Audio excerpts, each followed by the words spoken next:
Благодаря народному бюджету у сельских домов культуры появятся новые стилизованные коми-костюмы. В прошлом году сотрудники Центра национальных культур разработали несколько проектов и представили их общественности. Часть инициатив успешно прошла республиканский отбор и уже вовсю реализуется.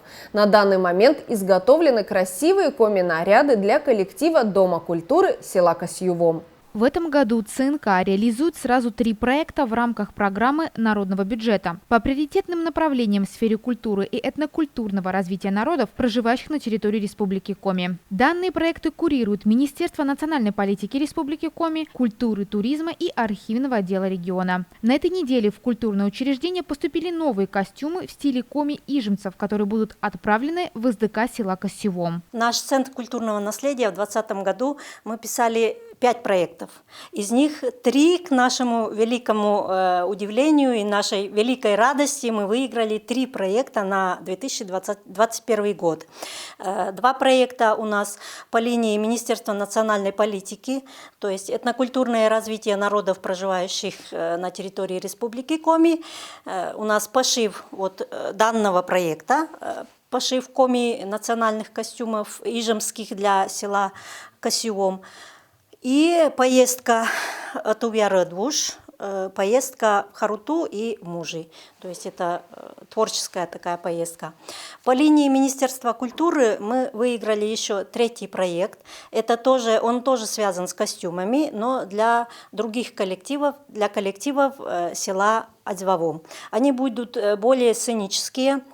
То есть там один комплект будет состоять из платья и такой жакетки. Второй костюм такой же ижемские коми-костюмы.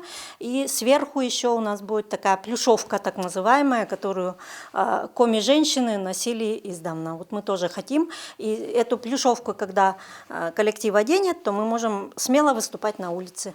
Проект по созданию сценических костюмов для сотрудников Дома культуры села Адзвавом оценивается в 600 тысяч рублей. На пошив коми-национальных ижемских костюмов для Касьювома было выделено 337 510 рублей. За эти деньги удалось заказать 10 женских комплектов, состоящих из нижней юбки, сарафана, кофты, передника и кокошника, 6 стилизованных нарядов для девочек-подростков и 6 костюмов охотников для мужчин. Большая часть одежды уже доставлена в Центр национальных культур.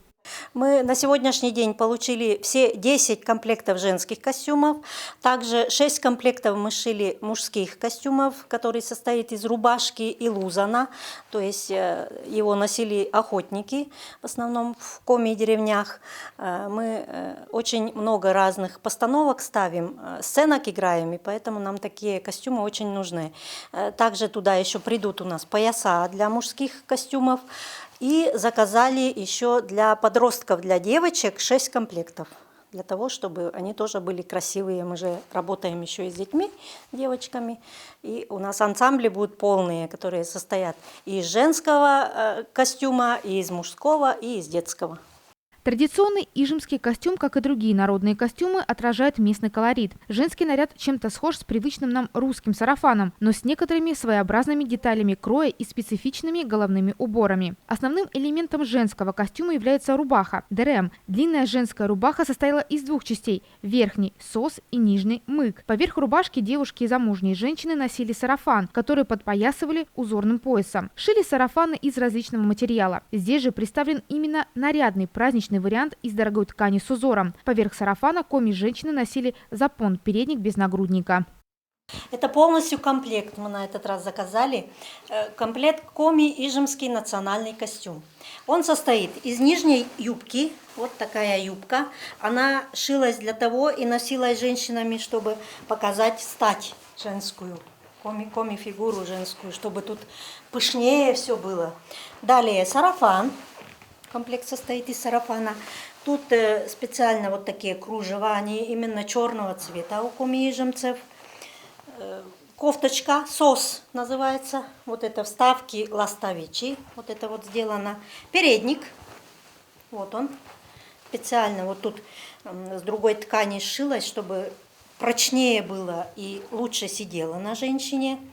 Далее пояса мы к этим комплектам сами вяжем, сами будем делать и носить. На голову одевается вот такой кокошник. и к нему волосник, вот это вот, волосы держать. То есть вот такая штучка вставляется сюда, одевается, и тогда вот женская голова получается вот такая.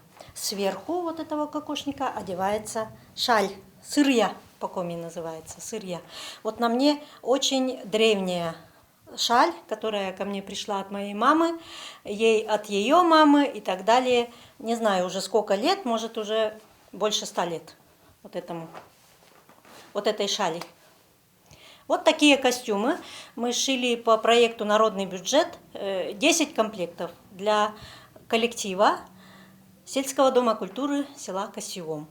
Работники в сельских домах культуры, как правило, носят наряды, доставшиеся им от мам и бабушек. И если головные уборы, платки и шали еще могут храниться столетиями, то вот костюмы постепенно изнашиваются и теряют свой внешний вид. Теперь же, благодаря проекту «Народный бюджет», у наших сельских домов культуры появятся совершенно новые платья, которые прослужат коллективом не один год. Наряд мне очень нравится, а коми-костюм я ношу уже с 2000 года. По мере своей деятельности. Я работала 20 лет в клубе сельском, Доме культуры деревня Абись. И там женщины создали свой ансамбль. Сейчас он называется «Лемва». И концерты все мы проводили на коми-языке. Мы были все в коми-костюмах. Сюда нас, когда звали на праздники, на терепкер, мы были тоже в своих костюмах. Естественно, они за 10 лет они треплется уже, и подъюбники плохие, и сами сарафаны. Шьем уже новые. И сейчас уже более стилизованные костюмы сшили уже с парчи.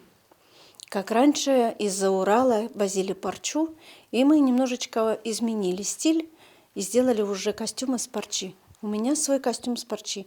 А на мне сейчас чисто ижемский костюм, который пошили нам. Вот. И, как вы видите, он тоже красивый и удобный костюм.